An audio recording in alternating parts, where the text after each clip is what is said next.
R के commerce अकॅडमीमध्ये आपल्या सर्वांचं पुन्हा एकदा मनापासून स्वागत आहे.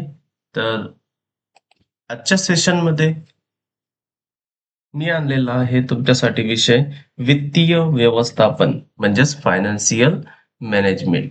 तर विषय सुरू करण्या अगोदर तुम्हाला एक गोष्ट सांगायची आहे की आपण जो व्हिडिओ बनवत असतो तो आणि व्यवस्थितरित्या बनवत असतो.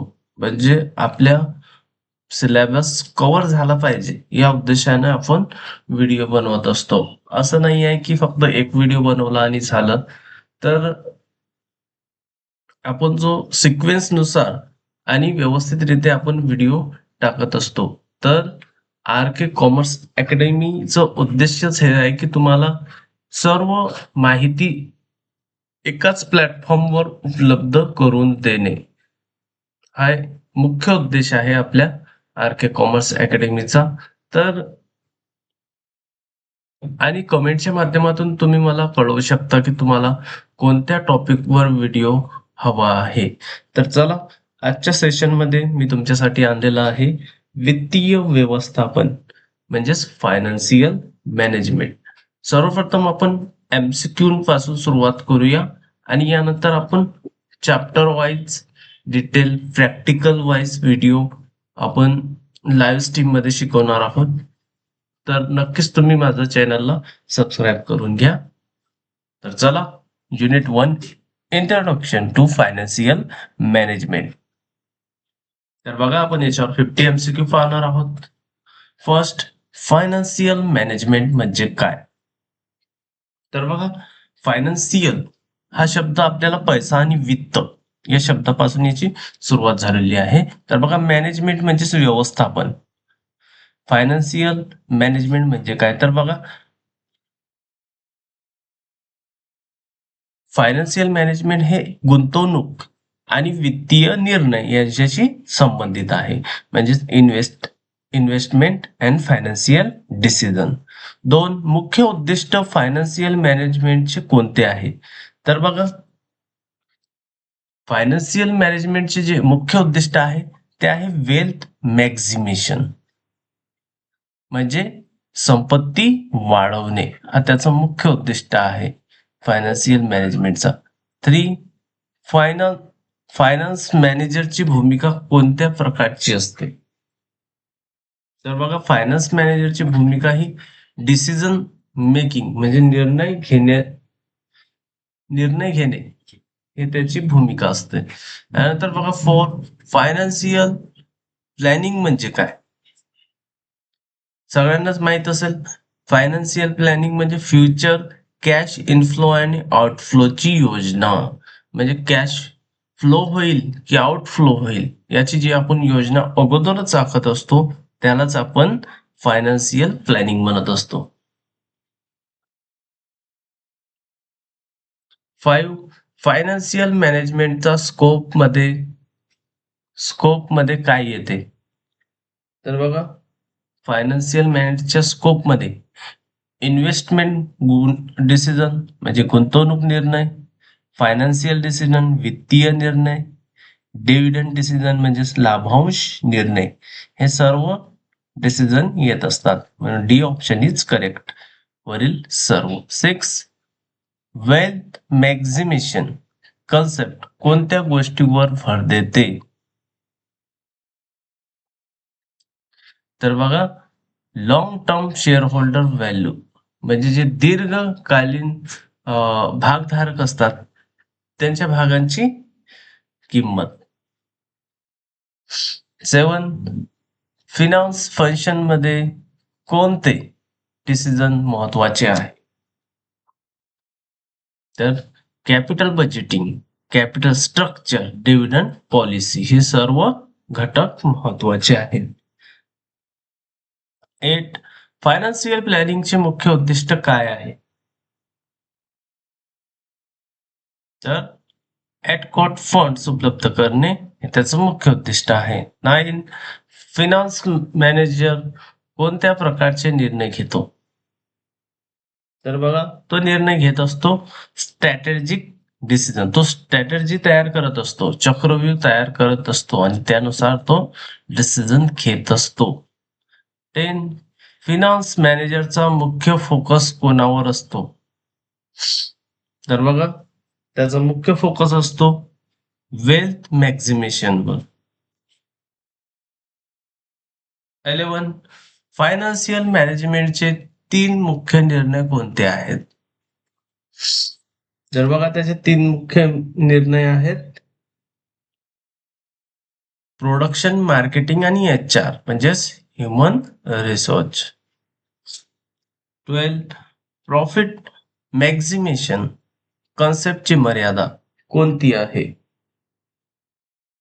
तर बघा, शॉर्ट टर्म फोकस ही त्याची मर्यादा आहे की ते शॉर्ट टर्म म्हणजे कमी वेळासाठी घेतलेल्यांसाठी.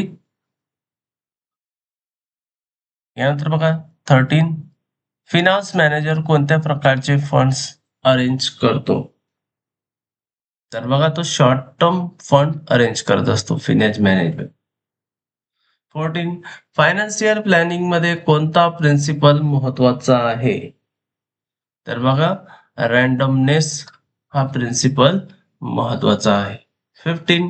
डिव्हिडंड डिसिजन म्हणजे काय? तर बघा, डिव्हिडंड डिसिजन म्हणजे profit distribution to shareholder. 16. Financial मॅनेजमेंटचा स्कोप मध्ये डिव्हिडंड डिसिजन का महत्वाचा आहे? तर बघा, it affect shareholder wealth म्हणजे तो शेअर होल्डरच्या संपत्तीवर काय करतो? इफेक्ट म्हणजे परिणाम करत असतो. यानंतर बघा 17. Wealth maximisation concept shareholder value कशावर आधारित आहे? तर ती आधारित आहे present value of cash flow वर आधारित आहे. यानंतर 18. फायनान्शियल प्लॅनिंगचे फायदे कोणते आहेत? तर बघा, हे सर्व फायनान्शियल प्लॅनिंगचे फायदे आहेत. Future growth, smooth operation, adequate capital, सर्व काय आहेत? फायनान्शियल प्लॅनिंगचे फायदे आहेत. आता तुम्ही MCQ अभ्यासत आहात, तर असा नका विचार करू की फक्त तुम्ही MCQच अभ्यासत आहात.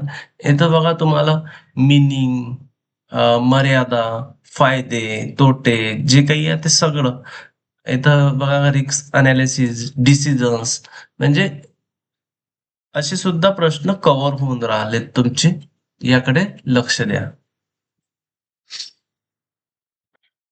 यानंतर 19. फायनान्शियल फंक्शन मध्ये कोणते डिसिजन रिस्क अनालिसिस रिक्वायर करतात? तर बघा, डिव्हिडंड डिसिजन, फायनान्शियल डिसिजन आणि इन्व्हेस्टमेंट डिसिजन हे सगळं काय आहेत? रिस्क अनालिसिस रिक्वायर आहेत. All of the above option is correct. 20. Financial मॅनेजमेंटचे युटिली अल्टिमेटम एम काय आहे? उद्देश काय आहे फायनान्शियल मॅनेजमेंटचे? तर बघा, त्याचा उद्दिष्ट आहे वेल्थ मॅक्झिमेशन म्हणजे संपत्ती वाढवणे. वेल्थ म्हणजे कोणतीही प्रकारची संपत्ती असू शकते. यानंतर बघा, फायनान्शियल मॅनेजमेंट मध्ये इन्व्हेस्टमेंट डिसिजन म्हणजे काय? तर बघा, इन्व्हेस्टमेंट डिसिजन म्हणजे फंड कुठे गुंतवायचे हे ठरवणे, हे इन्व्हेस्टमेंट डिसिजन आहे. 22. फायनान्सिंग डिसिजन मध्ये काय ठरवले जाते? तर बघा, सोर्स ऑफ फंड्स म्हणजे फंडचे प्रकार. 23. Dividend decision shareholder wealth वर कसा परिणाम करतो? तर बघा, तो डायरेक्टली इफेक्ट मार्केट व्हॅल्यू म्हणजे बाजार मूल्यावर डायरेक्टली प्रभाव पाडत असतो. यानंतर फायनान्शियल प्लॅनिंग मध्ये कोणता फॅक्टर महत्वाचा आहे? तर बघा, simplicity, flexibility, adequacy of funds हे सगळेच वरील सर्व महत्वाचे आहेत. यानंतर profit maximisation concept shareholder interest कसा निग्लेक्ट करतो? तर निग्लेक्ट करतो म्हणजे नकारतो. तर बघा कसा नकारत असेल, तर इग्नोर लॉंग टर्म व्हॅल्यू. तो आहे लॉंग टर्म जे काही व्हॅल्यू आहे त्याच्यावर तो इग्नोर करत असतो. त्यानंतर बघा वेल्थ मॅक्झिमेशन कन्सेप्ट कोणत्या प्रिन्सिपलवर आधारित आहे? तर बघा ते आधारित आहे present value of cash flow, म्हणजे आजची स्थिती यावर ते अवलंबून आहे. यानंतर फायनान्स मॅनेजरची मुख्य जबाबदारी कोणती? तर फायनान्स मॅनेजरची मुख्य जबाबदारी अरेंज फंड, जो काही पैसा जमा झालेला आहे त्याचं अरेंज करावं लागतं त्याला फंड्स मध्ये. यानंतर फायनान्शियल मॅनेजमेंटचे इम्पॉर्टंट कोणत्या क्षेत्रात आहे?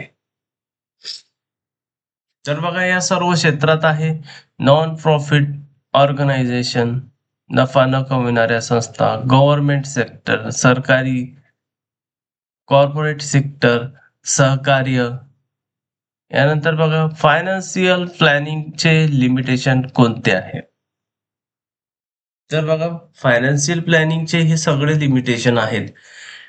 इनॅक्युरेट फोरकास्टिंग, रॅजिड ॲझम्पशन, फ्युचर अनसर्टनिटी. यानंतर इन्व्हेस्टमेंट डिसिजन मध्ये कोणते टेक्निक वापरले जाते? तर बघा कोणते टेक्निक वापरले जात असेल, तर कॅपिटल बजेटिंग हे टेक्निक वापरले जाते. फायनान्सिंग डिसिजन मध्ये डेब्ट इक्विटी रेशो कशासाठी महत्वाचा आहे? तर तो महत्वाचा आहे कॅपिटल स्ट्रक्चर बॅलन्स ठेवण्यासाठी. 32 डिव्हिडंड डिसिजन थेअरीज मध्ये वॉल्टर्स मॉडेल कशावर आधारित आहे? तर ते आधारित आहे relationship between dividend and investment, म्हणजे लाभांश आणि गुंतवणूक यांच्यातील रिलेशन, त्यावर ते आधारित आहे. यानंतर गॉर्डन्स मॉडेल डिव्हिडंड डिसिजन मध्ये काय सांगतो? तर तो सांगतो ग्रोथ डिपेंड ऑन रेश रिटेन्शन रेशो. यानंतर हायपोथेसिस डिव्हिडंड डिसिजन बद्दल काय म्हणतो? तर तो म्हणत असतो डिव्हिडंड इररिलिव्हंट.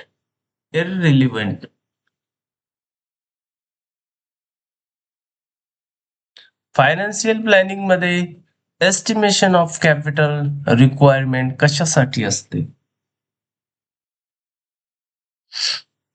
तर ऍडक्वाइट फंड साठी ते असते. फायनान्स मॅनेजरचा रोल मॉडर्न बिझनेस मध्ये कसा बदलला आहे?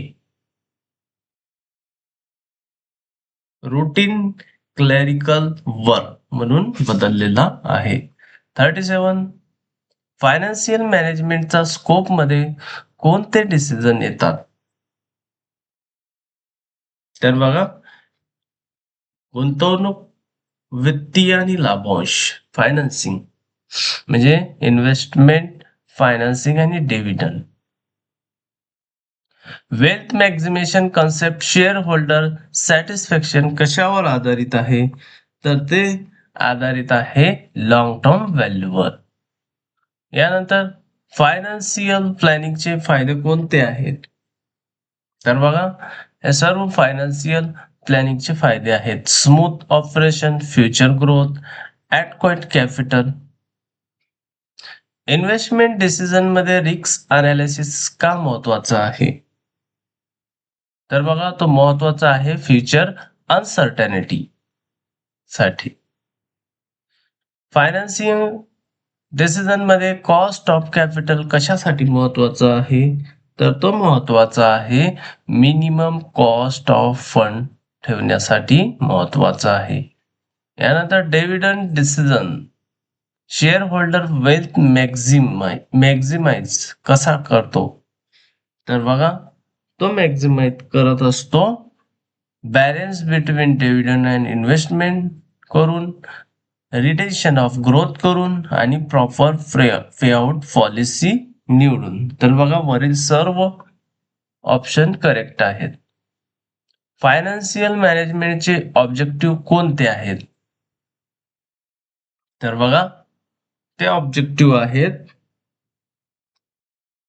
Proper utilisation of fund, wealth maximisation आणि प्रॉफिट मॅक्झिमेशन, म्हणजे वरील सर्व. यानंतर फायनान्शियल प्लॅनिंग मध्ये फ्लेक्झिबिलिटी का आवश्यक आहे? तर बघा ते आवश्यक आहे फ्युचर अनसर्टॅनिटीसाठी. यानंतर फायनान्स मॅनेजरचा रोल कॅपिटल बजेटिंग मध्ये काय आहे? तर इव्हॅल्युएट प्रोजेक्ट करण्यासाठी रोल आहे.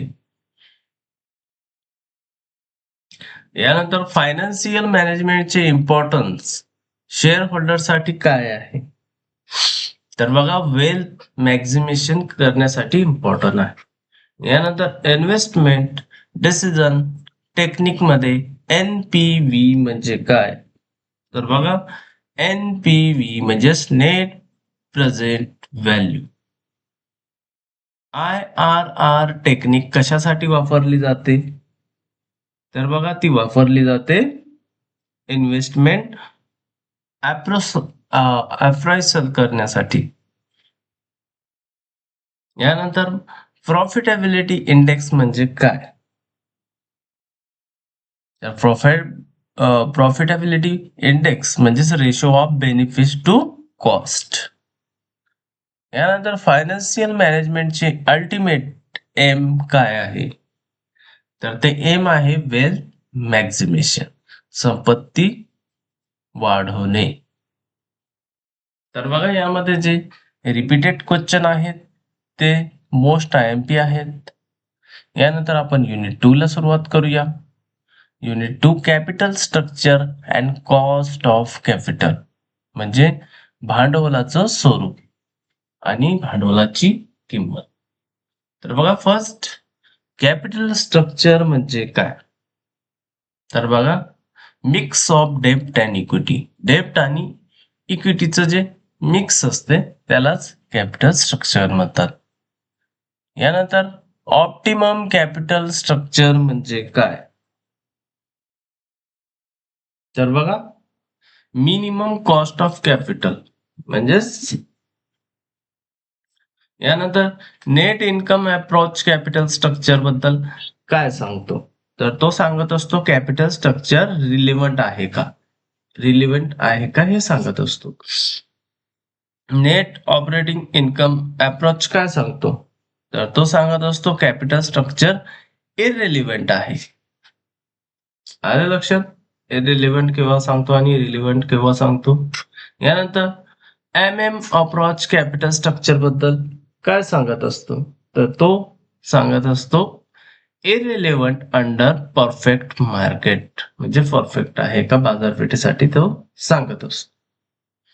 यानंतर कॅपिटल स्ट्रक्चरवर कोणते फॅक्टर परिणाम करतात? तर बघा हे सर्व फॅक्टर परिणाम करत असतात. कंट्रोल, रिस्क, जोखीम, कॉस्ट ऑफ कॅपिटल, भांडवलाची किंमत. कंट्रोल म्हणजे जे आपण त्याला आळा म्हणत असू. यानंतर बघा कॉस्ट ऑफ कॅपिटल म्हणजे काय? तर कॉस्ट ऑफ कॅपिटल म्हणजेच minimum return accepted by investor, म्हणजेच भांडवलाची किंमत. यानंतर कॉस्ट म्हणजे काय? एक्सप्लिसिट कॉस्ट म्हणजे काय? तर बघा त्याचा अर्थ आहे actual interest, dividend paid. Spelling चुकला वाटतं. यानंतर बघा इम्प्लिसिट कॉस्ट म्हणजे काय? तर इम्प्लिसिट कॉस्ट म्हणजेच ऑपॉर्च्युनिटी कॉस्ट. यानंतर बघा weighted average cost of capital म्हणजेच WACC म्हणजे काय? तर बघा average of cost of equity डेब्ट प्रिफरन्स. यानंतर बघा 11 कॅपिटल स्ट्रक्चरचा मुख्य उद्देश काय आहे, तर बॅलन्स बिटवीन डेब्ट अँड इक्विटी. डेब्ट फायनान्सिंगचा फायदा कोणता आहे, तर बघा टॅक्स शील्ड्स हा त्याचा फायदा आहे. इक्विटी फायनान्सिंगचा मुख्य फायदा कोणता आहे, तर नो रिपेमेंट ऑब्लिगेशन हा त्याचा फायदा आहे. यानंतर प्रिफरन्स शेअरचा कॉस्ट कसा असतो, तर बघा फिक्स डिव्हिडंड असतो. यानंतर कॉस्ट ऑफ इक्विटी कशावर आधारित असते, तर बघा डिव्हिडंड अँड ग्रोथवर आधारित असते. यानंतर डेब्ट फायनान्सिंगचा धोका कोणता आहे, तर बघा फायनान्शियल रिस्क वाढतो. यानंतर कॅपिटल स्ट्रक्चर थेअरीमध्ये ट्रेडिशनल अप्रोच काय सांगते, तर ते सांगत असते ऑप्टिमम मिक्स ऑफ डेब्ट अँड इक्विटी सांगत असते. अप्रोच परफेक्ट मार्केट बद्दल काय सांगतो, तर कॅपिटल स्ट्रक्चर इररिलेव्हंट आहे हे तो सांगत असतो. Cost of capital investment decision मध्ये का महत्वाचा आहे, तर मिनिमम रिक्वायर रिटर्न ठरवण्यासाठी तो महत्वाचा आहे. यानंतर weighted average cost of capital म्हणजे WACC कशासाठी वापरतात, तर तो वापर असतात ओव्हरऑल कॉस्ट ऑफ फंड साठी वापरत असतात. यानंतर बघा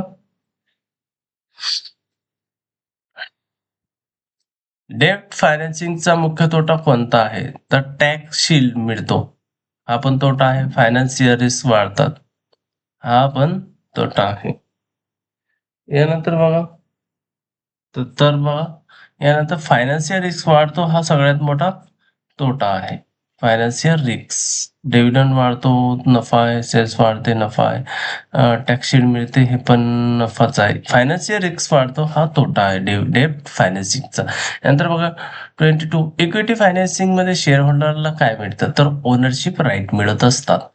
यानंतर बघा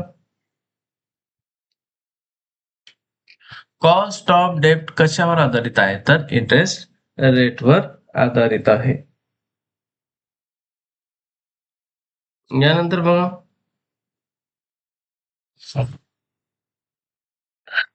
प्रिफरन्स शेअरचा डिव्हिडंड कसा असतो, तर व्हेरिएबल असतो. Capital structure decision shareholder वेल्थवर कसा परिणाम करतो, तर डायरेक्टली अफेक्ट अँड व्हॅल्यूवर तो परिणाम करत असतो.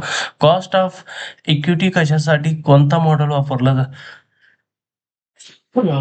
जातो, तर बघा डिव्हिडंड डिस्काउंट मॉडेल वापरला जातो. WACC कॉम्प्युटेशन मध्ये वेट कशावर आधारित असतात, तर मार्केट व्हॅल्यू ऑफ सिक्युरिटीजवर आधारित असतात. डेब्ट फायनान्सिंगचा फायदा कोणता आहे, तर टॅक्स शील्ड हा त्याचा फायदा आहे. इक्विटी फायनान्सिंगचा तोटा कोणता आहे, तर बघा डिलेशन ऑफ कंट्रोल हा त्याचा तोटा आहे. ऑफ फ्रॉस्ट डिव्हिडंड बद्दल काय सांगतो, तर तो सांगत असतो डिव्हिडंड इरिलिव्हंट आहे हे तो सांगत असतो. Traditional approach optimum capital structure कसा ठरवतो, तर बॅलन्स ऑफ डेब्ट अँड इक्विटी वरून ठरवत असतो. यानंतर कॉस्ट ऑफ डिफरन्स शेअर्स कशावर आधारित असतो, तर तो फिक्स डिव्हिडंडवर आधारित असतो. कॅपिटल स्ट्रक्चर डिसिजन मध्ये कंट्रोल फॅक्टर का महत्वाचा आहे, तर ओनरशिप डिल्युशन साठी महत्वाचा आहे.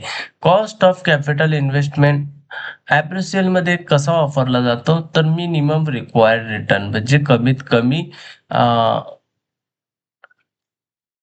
कमी डिमांड ऑफ रिटर्न परताव्याची कमीत कमी आशा ज्याला आपण म्हणत असतो.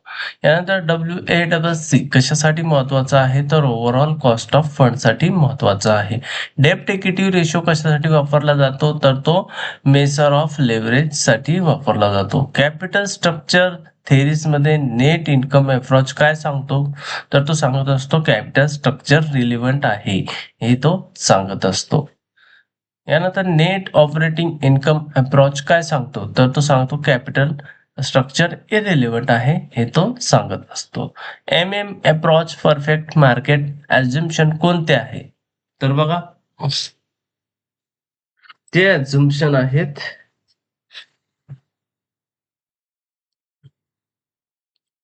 Node taxes, no transaction cost, perfect information. तर हे सर्व काय आहेत, वरील सर्व ऑप्शनच करेक्ट आहे. यानंतर बघा कॉस्ट ऑफ इक्विटी काढण्यासाठी गॉर्डन्स मॉडेल कशावर आधारित आहे, तर ते आहेत डिव्हिडंड आणि ग्रोथवर आधारित. कॉस्ट ऑफ डेब्ट काढताना टॅक्स ऍडजस्टमेंट का करतात, तर बघा तो करत असतात इंटरेस्ट इज टॅक्स डिडक्टेड करण्यासाठी. म्हणजे जो काही व्याज आहे तो टॅक्स मधून डिडक्टेड करण्यासाठी, म्हणजेच मायनस करण्यासाठी. यानंतर बघा कॅपिटल स्ट्रक्चर डिसिजन मध्ये रिस्क फॅक्टर कसा महत्वाचा आहे, तर बघा तो महत्वाचा आहे मार्केटिंगसाठी. महत्वाचा आहे. यानंतर WACC कमी करण्यासाठी काय करावे, तर बघा रिड्यूस मार्केटिंग, म्हणजेच मार्केटिंग कमी करावी, नाही वाढवावी. रिड्यूस म्हणजे वाढवणे.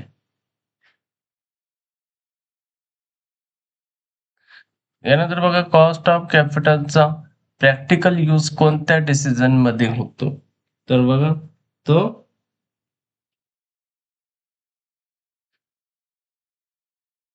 इन्व्हेस्टमेंट अप्रोसिएल मध्ये होतो. यानंतर डेब्ट फायनान्सिंगचा फायदा कोणता, टॅक्स शील्ड कसा मिळतो, तर बघा तो मिळत असतो इंटरेस्ट डिडक्टेबल फ्रॉम टॅक्स म्हणून तो मिळत असतो. यानंतर इक्विटी फायनान्सिंगचा फायदा कोणता आहे, तर नो रिपेमेंट ऑब्लिगेशन हा त्याचा फायदा आहे. प्रिफरन्स शेअरचा तोटा कोणता आहे, तर बघा फिक्स डिव्हिडंड ऑब्लिगेशन हा त्याचा तोटा आहे. यानंतर WACC जास्त असल्यास काय होते, तर इन्व्हेस्टमेंट अनअट्रॅक्टिव्ह होत असते. कॅपिटल स्ट्रक्चर डिसिजन मध्ये फ्लेक्झिबिलिटी का आवश्यक आहे, तर फ्युचर अनसर्टॅनिटीसाठी महत्वाची आहे. यानंतर फायनान्शियल मॅनेजमेंटचे अल्टिमेट एम कॅपिटल स्ट्रक्चर मध्ये काय आहे, तर वेल्थ मॅक्झिमेशन हे त्याचं स्ट्रक्चर आहे.